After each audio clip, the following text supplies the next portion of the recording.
سجدہ تلاوت کا بیان۔ پہلا سوال یہ ہے کہ سجدہ تلاوت کسے کہتے ہیں؟ تو اس کا جواب یہ ہے کہ قرآن میں 14 مقامات ایسے ہیں جن کی پڑھنے یا سننے سے سجدہ واجب ہو جاتا ہے، اسی کو سجدہ تلاوت کہتے ہیں۔ پھر سوال آتا ہے کہ سجدہ تلاوت کا طریقہ کیا ہے؟ تو سجدہ تلاوت کا مسنون طریقہ یہ ہے کہ کھڑا ہو کر اللہ اکبر کہتا ہوا سجدے میں جائے اور کم از کم 3 بار سبحان ربی الاعلیٰ کہے، پھر اللہ اکبر کہتا ہوا کھڑا ہو جائے۔ بس نہ اس میں اللہ اکبر کہتے ہوئے ہاتھ اٹھانا ہے اور نہ اس میں تشہد پڑھنا ہے اور نہ سلام پھیرنا ہے۔ پھر سوال آتا ہے کہ اگر بیٹھ کر سجدہ کیا تو سجدہ ادا ہوگا یا نہیں؟ تو ادا ہو جائے گا، مگر مسنون طریقہ یہی ہے کہ کھڑے ہو کر سجدے میں جائے اور سجدے کے بعد بھی فوراً کھڑا ہو جائے۔ پھر سوال آتا ہے کہ سجدہ تلاوت کی شرائط کیا ہیں؟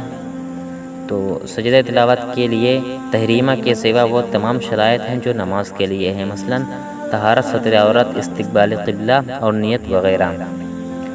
پھر سوال آتا ہے کہ سجدہ تلاوت کی نیت کس طرح کی جاتی ہے؟ تو میں پہلے بتا دوں، نیت دل کے پختہ ارادے کو کہتے ہیں۔ اگر آپ زبان سے کرنا چاہتے ہیں تو یوں کہیں، نیت کی میں نے سجدہ تلاوت کی اللہ تعالیٰ کے لیے واسطے، منہ میرا طرف کعبہ شریف کی، اللہ اکبر۔ پھر سوال آتا ہے کہ اردو زبان میں آیت سجدہ کا ترجمہ پڑھا تو سجدہ واجب ہوگا یا نہیں؟ تو اردو یا کسی زبان میں آیت سجدہ کا ترجمہ پڑھنے یا سننے سے بھی سجدہ واجب ہو جاتا ہے۔ پھر سوال آتا ہے کہ کیا آیت سجدہ پڑھنے کے بعد فوراً سجدہ کر لینا واجب ہے؟ تو جواب ہے اس کا، اگر آیت سجدہ نماز کے باہر پڑھی جائیں تو فوراً سجدہ کر لینا واجب نہیں، ہاں بہتر یہی ہے کہ فوراً کر لے، اور وضو ہو تو تاخیر کرنا مکروہ تنزیہی ہے، فتاوی رضویہ۔ پھر سوال آتا ہے کہ اگر نماز میں آیت سجدہ پڑھی تو کیا حکم ہے؟ تو اگر نماز میں آیت سجدہ پڑھی تو فوراً سجدہ کر لینا واجب ہے۔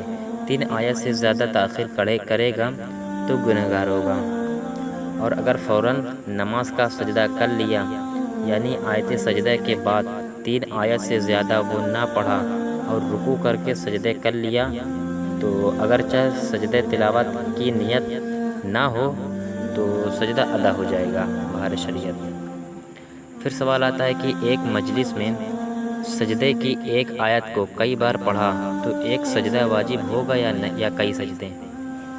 تو ایک مجلس میں سجدے کی ایک آیت کو بار بار پڑھنے یا سننے سے ایک ہی سجدہ واجب ہوتا ہے۔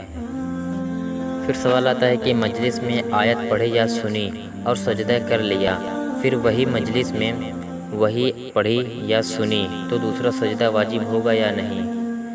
تو دوسرا سجدہ نہیں واجب ہوگا، وہی پہلا سجدہ کافی ہے، در مختار۔ پھر سوال آتا ہے کہ مجلس بدلنے اور نہ بدلنے کی صورت کیا ہے؟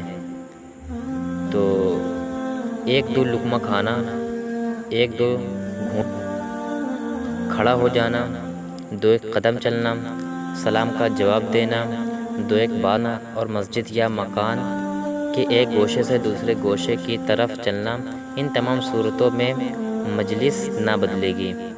ہاں اگر مکان بڑا ہے جیسے شاہی محل تو اسی مکان میں ایک گوشے سے دوسرے گوشے میں جانے سے بدل جائے گی، اور 3 لقمے کھانا، 3 گھونٹ پینا، 3 لقمے بولنا اور 3 قدم میدان میں چلنا، تو ان سب صورتوں میں مجلس بدل جائے گی۔ تو ماشاءاللہ آپ کو پتہ چل گیا ہوگا سجدہ تلاوت کسے کہتے ہیں اور کس طرح کرنا چاہیے۔ تو آپ اس ویڈیو کو لائک کر دیں اور اچھا سا کمنٹ کر دیں، اور پلیز چینل کو سبسکرائب کر دیں۔